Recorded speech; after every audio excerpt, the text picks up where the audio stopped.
আসসালামু আলাইকুম আদর্শ কৃষক ভাইয়েরা। আমি অটোক্রপ কেয়ার থেকে আমি কৃষিবিদ মোহাম্মদ নিজামুদ্দিন। এই সময়ে বোরো ধানের বীজতলাতে বিভিন্ন রকম সমস্যা হয়, বিশেষ করে ঠান্ডা এবং কুয়াশাজনিত কারণে এই সমস্যার প্রাদুর্ভাব ঘটে। এর মধ্যে উল্লেখযোগ্য সমস্যা একটা হলো, যেমন বীজতলায় ধানের চারাগুলো হলুদ হয়ে যাচ্ছে এবং ধানের চারা বৃদ্ধিটা থেমে যাচ্ছে। তাতে আলটিমেট কি হচ্ছে, চারাটা ছোট হয়ে যাচ্ছে। আমরা মূল জমিতে লাগাইতে অনেক সমস্যা হয়ে যায় এবং রোগ আক্রান্ত হয়ে যায়। সেই ক্ষেত্রে আমাদেরকে এই সমস্যা থেকে সমাধান যদি আমরা পেতে চাই, সেক্ষেত্রে আমাদেরকে ফিয়েস্তা Z78 আমাদেরকে ব্যবহার করতে হবে। প্রতি লিটার পানিতে 3 গ্রাম হারে আমরা বীজতলাতে সুন্দরভাবে স্প্রে করে দিব। অল্টারনেটিভ 7 দিন পরে আমরা কুমুলাস ব্যবহার করব। তাতে কি হবে, কুমুলাস এবং ফিয়েস্তা আমরা ব্যবহার পরে যে হলুদ হওয়া ভাবটা কেটে যাবে, গাছটা সবুজ সতেজ হবে এবং গাছের চারাটা দ্রুত বৃদ্ধি পাবে।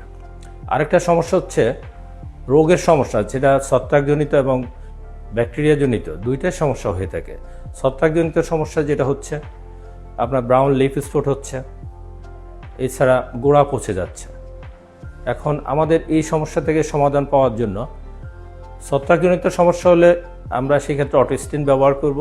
প্রতি লিটার পানিতে 2 থেকে 3 গ্রাম হিসাবে আমরা স্প্রে করব। আর ব্যাকটেরিয়াজনিত যদি সমস্যা হয়ে থাকে, ব্যাকটেরিয়াজনিত সমস্যা একটা জিনিস আমাদেরকে খেয়াল রাখতে হবে। ছত্রাকজনিত সমস্যার জন্য পচে যাচ্ছে বা বাদামি দাগ রোগ সৃষ্টি হচ্ছে, কিন্তু ব্যাকটেরিয়ার ক্ষেত্রে গাছটা দ্রুত পচে যাবে, গোড়া পচে যাবে এবং বীজতলার চারাগুলো অনেকাংশ ক্ষেত্রে বসে যাবে, জমির সাথে মিশে যাবে। এবং আমরা যদি লক্ষ্য করি এই চারাকে তুলে যদি নাকের কাছে আনি, পচা গন্ধ লাগবে, তার মানে এটা আমরা কনফার্ম যে এটা ব্যাকটেরিয়ার সমস্যা। সেই ক্ষেত্রে আমরা ব্যাকটাপ আমরা ব্যবহার করব। প্রতি লিটার পানিতে 1.5 থেকে 2 গ্রাম হারে আমরা স্প্রে করে দিব।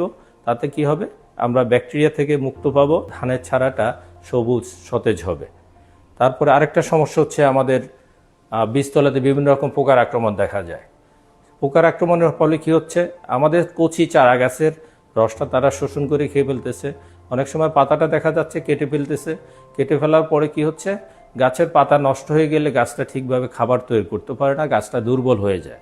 এবং আরেকটা বিষয় হলো, আমাদের মূল জমিতে যে সমস্ত রোগ পোকাগুলো আক্রমণ করে, সেটার আসলে বিকল্প হোস্ট। তার মানে মূল জমিতে পোকাটা যাওয়ার পূর্ব মুহূর্তে তারা বীজতলাতে আশ্রয় নেয় এবং বীজতলা ক্ষতি করে থাকে। সেক্ষেত্রে যদি আমরা বীজতলাতে পোকাটাকে কন্ট্রোল করতে পারি, তাহলে মূল জমিতে আর পোকা হওয়ার পরিমাণ অনেকটা অংশ কমে যাবে। সেই ক্ষেত্রে আমরা অটোমিডা ব্যবহার করতে পারি। তাতে বিভিন্ন রকমের শোষক পোকা, বিশেষ করে যারা রস শোষণ করে খাচ্ছে, প্লাস ইভেন মাজরা পোকাও এখানে থাকে, তখন মাজরা পোকাটাও মারা যাবে। সেই ক্ষেত্রে আমরা অটোমিডা ব্যবহার করব। অটোমিডা প্রতি লিটার পানিতে আমরা 1 গ্রাম হারে আমরা স্প্রে করে দিব। আরেকটা বড় সমস্যা হলো আমাদের বীজতলাতে আগাছার সমস্যা। যে সমস্যার কারণে আমরা জমিতে চারার জন্য আমরা যে খাবারটা দিচ্ছি, বিশেষ করে সার দিচ্ছি, সারের অবস্থা হচ্ছে কি, আমাদের দেখা যাচ্ছে আগাছা আমাদের যেটা ধানের চারার চেয়ে বেশি সারটা অবশ্য খাবারটা খেয়ে ফেলতেছে। তাতে সমস্যা হয়ে যাচ্ছে, আমাদের ধানের চারাগুলো লিকলিকে হয়ে যাচ্ছে বা তারা ঠিকভাবে খাবার পাচ্ছে না। এছাড়া আরেকটা বড় সমস্যা হচ্ছে, আমরা যে বিশেষ করে শ্যামা ঘাস, যেটা আমরা অনেক সময় ধানের চারা মনে করে মূল জমিতে লাগাই ফেলতেছি, তাতে গোছার মধ্যে, বিশেষ করে শ্যামা গাছটা গোছার মধ্যে চলে যাচ্ছে। তাতে পরবর্তীতে আমাদের ইল্ডে প্রায় 5% ধান ফসল কমে যাচ্ছে।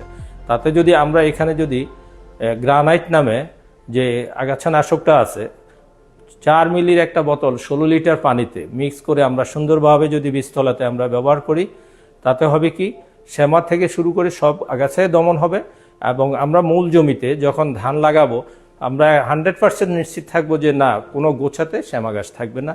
আশা করি আমাদের কৃষক ভাইয়েরা আমরা যে পরামর্শ দিছি, এর মাধ্যমে আপনারা উপকৃত হবেন। বিশেষ করে এই যে শীতের ঠান্ডা এবং কুয়াশার যে সমস্যা, যেটা বীজতলাটা বসে যাচ্ছে, প্রচুর ক্ষতি হয়ে যাচ্ছে, আশা করি আপনারা এইভাবে ব্যবহার করলে উপকৃত হবেন এবং সুস্থ সবল চারা মূল জমিতে লাগাতে পারবেন। পরিশেষে সবাইকে ধন্যবাদ জানিয়ে আমি শেষ করছি। আসসালামু আলাইকুম।